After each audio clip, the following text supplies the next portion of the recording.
Hello, everyone, and welcome back to another way to make your life better. And so, this is an article that I found a little while ago. Just been craziness going on here has prevented me. If you saw my video yesterday, my little impromptu 3-minute video, you will know. So, 8 powerful evening habits that will prepare you for a better tomorrow. This is Thomas Oppong. Um, this is from Get Pocket. You know, this is the Pocket Worthy. This is kind of this collaboration site. So I don't know if he works for Get Pocket. There's no other two in the byline. So let's find out a little bit quickly. I am a big fan of routines, systems, and principles. There's something about order and structure that make everything better. It's comforting and calming knowing how your day will begin and end. Your day is structured to get your best work done. You begin every day. Win your day. It really helps when you read. Sense of clarity, purpose, and satisfaction. I know. People, you wouldn't be leaving comments if I was a perfect reader. It's awesome. Darren Hardy, someone we have done the Compound Effect. I have talked about his book several times over the last many, many years. I really need to read it again. Argues that a person's morning and evening routines are the bookends of a successful life. When you build better mornings and evening routines, you prepare your brain to be better equipped to face varying challenges. And the older I get, the more true this gets. Days and evenings when I really take the time, the next day is great. Although I have been neglecting the morning routine a little bit. Building routines aren't easy. It takes self-discipline and practice to make it work. Yep. But the good news is that once you've practiced the routine for a good number of days, it gets harder not to do them. That isn't true. I know people say that, but I have found it. I have had routines that have been months and sometimes a couple of years, and I can break them in less than a week.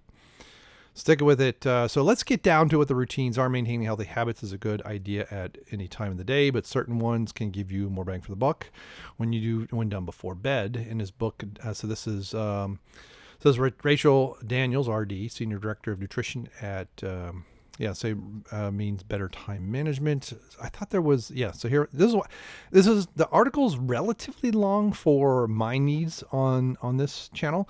So I mean, obviously, I'll put the link in the description, but I don't want people to think that I'm just skipping over stuff. In the right hands, a routine can be finally calibrated mechanism for taking advantage of the range of a limited resources. So number one, get ready for tomorrow today. And this is one of the most important things you can do before going. See, I'm thinking bedtime before tomorrow morning. Plan for tomorrow changes every day. Spend your last 20 minutes every day to reflect, process, and prioritize for the next day. End your day on purpose. At home, most people get their work clothes ready, exercise gear out, and ready for the morning. Exercise and get all the relevant documents they need for the next day. This is important too, so you're not running around in the morning. To prepare better, you could write down how you want to spend your morning. Oh, okay. If you do this, you will wake up and know exactly what you need to make your day a success. You wake up, can't decide your clothes, you forget where you put your important documents, etc. Yeah, so this is a lot of it is okay. Let's reflect on the day, but what are we doing tomorrow? Okay, what kind of state do you need to be in mentally? What do you need to have? Some people will take this and they'll do a minute by minute. Some people, hey, I got a meeting at 10. I got a meeting at 2. I got to do this. I need to meet with so-and-so by 4. And just kind of idea of, and you could visualize that a little bit too. Create a shutdown ritual. So this is on the evening too. And this is, I tell my kids this and they keep saying, I can't sleep. Yeah, our lives you got to have interrupted by emails and everything, keeping us plugged in, unable to relax. You got to get your brain out of work mode to have a better relaxing evening. Turn off the cell phone, get away from the computers, read, just meditate. You don't have to necessarily do something. So Michael Woodward, PhD, organizational psychologist and author of the U Plan. The last thing you need is to be lying in bed thinking about an email you just read from that overzealous boss who spends all their waking hours coming up with a random request driven by a little more than a momentary impulse. Yeah, I used to have a boss like that. As soon as you step through the front door, start the after work ritual that will help you put your mental. This is obviously written for people who actually are allowed to go to the office and they come back. And this is really, as more and more people are working from home these days, this is very important to have some kind of, hey, I'm going to do this and then I'm done. and you shut your computer down, you walk away from it. Maybe you don't even look at another computer. You may, like I said, maybe read, maybe take the dogs for a walk, maybe just go outside, enjoy the sunshine, or whatever. In his book, Drive the Surprising Truth About What Motivates Us, best-selling author Daniel Pink suggests creating a ritual at the end of the day to help you gain control of your evening. Establish a closing ritual when you stop working. Try to end each day by the same way too. Straighten up your desk, back up your computer, make a list of what you need to do tomorrow.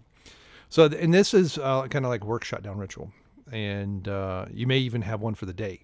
Because maybe you have some things you need to do outside of work, maybe before work, after, maybe at your lunch or whatever. Establish a restorative place to unwind. This is very important. This is why they say do not put TVs in the bedroom, do not bring computers into the bedroom. But, maybe this is an area in your house where it's just cool and, maybe you might some incense. I don't know. If you look at a screen all day, you need psychology and psychology resources to help you wind down. Physiological. I think that's the word I can't say. If you are mentally tired, sitting down and watching television all night is probably the least effective way to unwind. Yep. Find somewhere you feel comfortable, happy, and relaxed, and spend 20 minutes there just to focus on calming down. This is what I like to do. This is why I like to go into bed first, and I'll read. Sometimes I'm very, very tired. I just kind of sit there and do some breathing routines, and I'm done. I mean, I'm out. So, is your space to settle in attention, allowing a renewal? This is, again, maybe you can do, if it's an area. I know people who they devote an area. It's like a corner of the living room or something. And it looks nice because people will see it. But then at the end of their day, and sometimes at the beginning of the day, they sit there on a mat and they relax. They might burn some incense that helps them. They might go through a mantra. They may just do some breathing exercise. They may just listen into the silence. You don't necessarily have to, it's up to you. Make time to reflect. At the end of each day, you should play back the tapes of your performance. The results should either applaud you or prod you. So, that's Jim Rohn. So Benjamin Franklin famously asked himself the same, what good have I done today? That's good. And that may be good for yourself. What good have you done for someone else?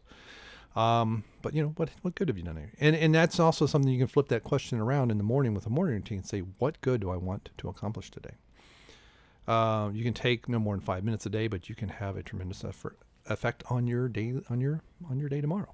Remember to take some time to reflect on the positive moments of the day. Again, especially when you've had a really bad day, just sit there and say, hey, okay, my boss yelled at me, my wife yelled at me, my kids were this, my dog pooped on the carpet. But, the lady, when I went to get lunch, the lady serving me was a little bit smiley today. I had some stranger compliment my appearance today.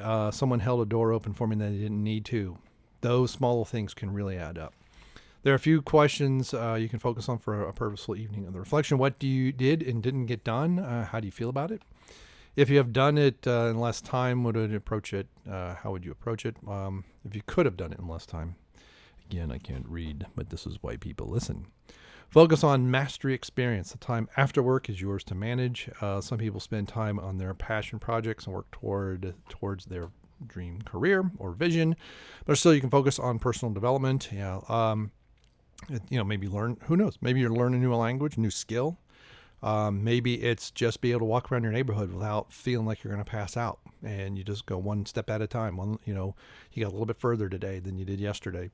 It's an opportunity for you can leverage to master a new experience, or you could improve stuff you're good at and try to get better. This is one of the myths that in the self-help industry for years was working on your weaknesses. And what it really is understand your weaknesses and make your strengths so strong they overcome your weaknesses. You see this with sports, the really good sports players, and teams as well. And when a team is beating them because they're forced to in their weaknesses, they find a way to turn the game around and put it into their strengths. Read something you enjoy. Number 6, experts agree that reading is the very last thing most successful people do before going to sleep. U.S. President Barack Obama and Bill Gates are known to read for at least half an hour before bed. Reading is a great stressor. Obviously, if you're not reading the news. But yeah, this is, and it doesn't necessarily have to be, something about improving yourself. It could be fiction. It's the act of reading that is the more important thing. Choose books you enjoy. And can be a thing that you look forward to. If you prefer to read in bed, choose paper books. They will calm your brain and keep transition. Yeah, the backlit screen and all that, just skip it or print it out or whatever. Get out of the blue light. Yeah, this is the backlit nonsense. And it's great and bad at the same time. But the blue light from tablets, laptops, and smartphones interfere with falling asleep because it suppresses melatonin, an essential hormone for sleep. Devices can be very stimulating. Stimulation is the last thing you need. Again, yeah, turn them off. Like I've said before in other videos, I actually tend to charge mine in the kitchen, which is at the opposite end of the house of the bedroom, and I turn it off. It's I wouldn't hear it ring anyway. So I just plug it in, turn it off, and then during the morning, I try to avoid it as long as I possibly can. And because I used to check my mail and stuff like that, but I don't do it anymore.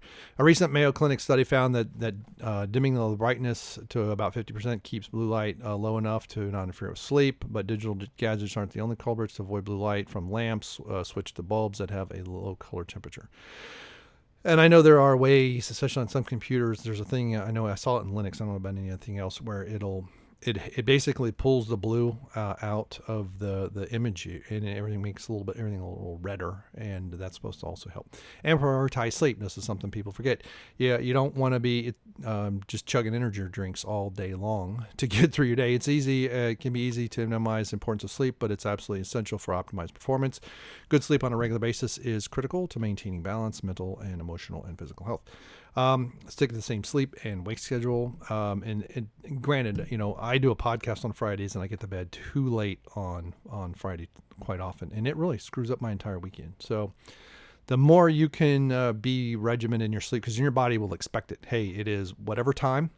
I'm going to start to go into sleep mode, and then whatever time you get up. This is why even when you're not working and stuff, don't go too far over your normal schedule to wake up, and you might oversleep and be groggy because you had too much sleep.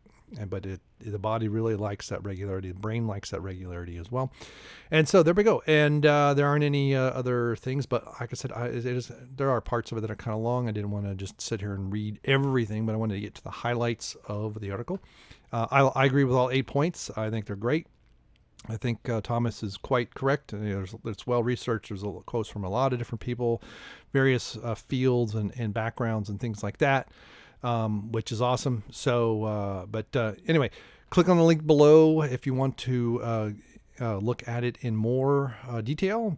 Feel free to also tweet and Facebook the link if you really like it and are very positive with it.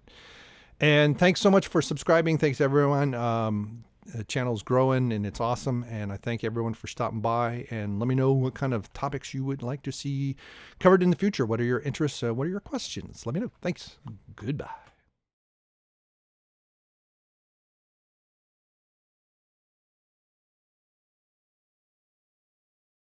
All right. Yeah. Well, I know, this browser has ad blockers and it's better. That's part of why I like doing it this way. It doesn't make it as large, but that's okay. I'd rather have that than all the stupid ads. All right, 3, 2, 1.